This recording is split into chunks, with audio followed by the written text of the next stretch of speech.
Bonsoir au sommaire du JT de ce 21 octobre. Attention, les horaires des trains vont changer. Un nouveau cadencement sera mis en place dès le 11 décembre prochain par la SNCF. 2 millions de kilowattheures produits par an. Rhodia devient l'une des plus grandes centrales photovoltaïques industrielles de France. Et puis un choc au sommet au programme de la 11e journée de Ligue 1. L'OL se déplace à Lille dimanche soir. La famille de Myriam Sakri a décidé de porter plainte contre X. Il y a près d'un mois, cette jeune femme de 32 ans et gendarme de profession avait été retrouvée morte dans son logement de fonction de la caserne d'Elfos dans le 2e. Si les premières expertises de l'enquête ont conclu à un suicide, cette version est aujourd'hui contestée par ses proches. Ils demandent que toute la lumière soit faite sur cette affaire. On a une jeune femme belle comme un cœur, âgée de 32 ans, en pleine force de l'âge, qui est motivée, qui, selon la première thèse, se serait suicidée. Ça, c'est inintelligible pour la famille. Donc nous, on pose une première question qu'on met dans le débat. Qui tenait cette arme ? On veut avoir accès au dossier, on veut savoir, est-ce que c'est elle, et dans ce cas-là c'est un suicide, mais il faudra qu'on ait des explications, ou est-ce que c'est quelqu'un d'autre, et dans ce cas-là ça s'appelle un meurtre. La solidarité s'organise autour des 4 policiers suspendus dans le cadre de l'affaire Néret. Depuis quelques jours, un compte a en effet été ouvert pour recueillir des dons.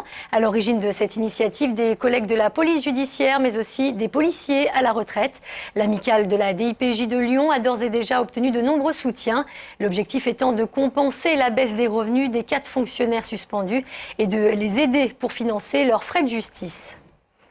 Transport, gare, aux horaires. Dans quelques semaines, la grille de circulation des trains sera presque entièrement bouleversée. La SNCF a décidé de mettre en place un tout nouveau cadencement. TER, TGV, Corail, tous les trains sont concernés. Les précisions de Benoît d'Autriche. Le 11 décembre prochain, à la Part-Dieu, les voyageurs risquent de ne plus reconnaître le panneau d'affichage. 85% des trains vont changer d'horaire. L'objectif, proposer un maximum de trains à horaire fixe toutes les heures. Essentiellement, c'est remettre de l'ordre dans les sillons, chercher un petit peu à structurer l'offre de façon à ce que toutes les 2 heures ou toutes les heures, on retrouve la même offre. Chaque année, on refait les horaires et en 2012, les modifications sont plus importantes. Sur le papier, ça devrait donc permettre de simplifier les horaires de train. Dans les faits, ça risque de tourner au casse-tête. En interne à la SNCF, on appelle d'ailleurs ça le Big Bang. Même si les changements d'horaire ne sont pas tous brutaux, parfois quelques minutes seulement en plus ou en moins, la SNCF s'attend à assumer seule le mécontentement des usagers. Nos responsables de ligne travailleront sur les lignes, soit en faisant des annonces dans les trains, soit en discutant avec les voyageurs. Ils seront en tout cas présents dans les trains sur les lignes. Et un cadencement, c'est quelque chose de positif. Ça permet, si vous voulez, d'avoir plus de lisibilité et aussi, peut-être, on pourrait dire, plus de robustesse à terme. Ceci dit, ça ne se fait pas en un jour. On l'a compris, le 11 décembre sur les quais, ça va discuter et le lancement de la ligne à grande vitesse Rhin-Rhône va venir perturber un peu plus les voyageurs. La SNCF, qui avait déjà expérimenté le cadencement sur les TER en 2008, a déjà prévu une année 2012 délicate. Dans le département, un vol de métaux a lieu toutes les 36 heures. Et pour enrayer ce fléau, l'État et la Fédération des entreprises de recyclage ont décidé de nouer un partenariat. Une convention visant à moraliser ce marché en demandant notamment aux recycleurs de mieux identifier l'origine des marchandises. La multiplication des vols ces dernières années inquiète les pouvoirs publics, notamment lorsque cela touche les câbles des voies SNCF. Le prix des métaux a fortement augmenté et c'est donc une marchandise que les délinquants essaient de récupérer pour les revendre. Et donc les entreprises de recyclage sont au premier plan puisque ce sont vers eux que se tournent les délinquants pour essayer de monnayer ces métaux. S'il y a une baisse de l'augmentation des vols des métaux, on tient à y être associé puisque je dirais que c'est aussi la profession montre son sérieux en collaborant, je dirais, avec les services de l'État. Avec près de 12 000 mètres carrés de panneaux solaires installés sur son toit, l'usine Rhodia de Saint-Fond devient l'une des plus grandes centrales photovoltaïques en France. Un équipement qui permettra à terme de produire l'équivalent de la consommation électrique d'une ville de 2000 habitants. Les détails de Félix Thomen. C'est en voulant refaire la toiture de ses hangars l'an dernier dans son usine de Saint-Fond et Fézin que le groupe Rhodia a eu l'idée d'y poser des panneaux photovoltaïques. Un coût double pour l'entreprise qui à terme permettra d'économiser l'émission de 1000 tonnes de CO2 par an.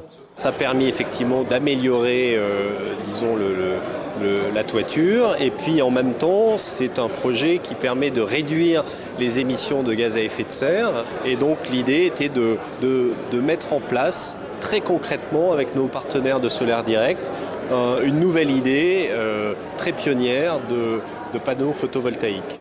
Démarré en décembre 2010, le chantier est terminé depuis une semaine et l'installation est d'ores et déjà opérationnelle. Seulement une petite partie de l'électricité produite est destinée à être utilisée sur place. Le reste sera racheté par EDF. C'est en fait le même mécanisme qui est proposé aux particuliers avec des installations de panneaux donc chez les particuliers de quelques dizaines de mètres carrés, ici 12 000 mètres carrés, pour une production effectivement rachetée par EDF, mise sur le réseau et consommée après par l'ensemble de la population des activités industrielles.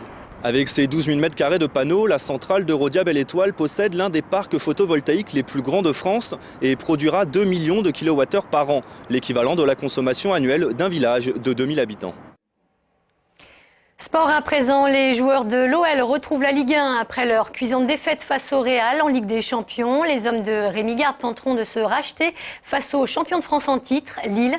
Une rencontre qui s'annonce cette fois encore difficile. Émilie Deschamps. On doit passer à autre chose et c'est bien peut-être qu'on passe à autre chose d'important assez rapidement. Pas le temps de se poser trop de questions après l'humiliation madrilène en Ligue des Champions mardi dernier. Face à Lille dimanche, l'OL retrouve la Ligue 1 et une équipe qui joue aussi le titre. Une bonne occasion de rebondir. On a envie vraiment de passer très vite à autre chose, à un autre match, pour vraiment se prouver que c'était un accident. L'OL qui n'a plus marqué à l'extérieur depuis le 10 septembre à Dijon fera le déplacement à Lille sans Lisandro, encore trop juste. Une rencontre qui s'annonce intense entre deux équipes vaincues cette semaine en Ligue des Champions et qui se succèdent au classement de Ligue 1. Lyon est 3e, Lille avec une seule défaite cette saison est 4e à 1 point de l'OL. Ces deux équipes qui ont des ambitions dans ce championnat, ces deux équipes je pense qu'on a un côté aussi joueur. Après, est-ce que le contexte très récent des deux défaites vient rajouter quelque chose ? Je ne sais pas. Mais dimanche, l'actualité sportive sera la finale de la Coupe du Monde de rugby entre la France et la Nouvelle-Zélande. Une rencontre que les Lyonnais ont tout de même prévu de regarder. De toute façon, on est tous équipés d'une télé, donc on pourra jeter un coup d'œil. Le soir même, les Lyonnais, eux aussi, auront un rendez-vous de haute importance à Lille où ils n'ont plus gagné depuis 2008. Dimanche, l'OL doit effacer pour de bon les mauvais souvenirs de la semaine pour espérer rester dans le haut du classement de Ligue 1. En basket, c'est une Asvel avec Tony Parker, mais sans Ronny Turiaf qui s'élancera ce soir sur le parquet de l'Astrobal. Le pivot des Knicks de New York, qui devait être présenté à la presse cet après-midi, a finalement été retenu aux États-Unis en raison d'un problème d'assurance. Mais en attendant ce soir, les Villeurbanais affrontent Gravelines en 3e journée de Pro A. Une équipe qui se positionne déjà comme une sérieuse concurrente au titre. Le coup d'envoi est prévu dans moins d'1 heure. Enfin, en rugby, c'est un Loup qui devrait beaucoup moins montrer les crocs que d'habitude qui se présentera face à Biarritz. Et pour cause, une épidémie de parodontite vient de se déclarer au sein de l'équipe. Il s'agit d'une inflammation des tissus qui soutiennent les racines des dents. Conséquence, c'est un groupe très diminué qui devrait faire le déplacement demain. 6 joueurs ont d'ores et déjà été écartés. Biarritz-Loup, début de la rencontre samedi à 14h15. Et c'est la fin de ce JT. Merci de nous avoir suivis. Très bonne soirée sur TLM.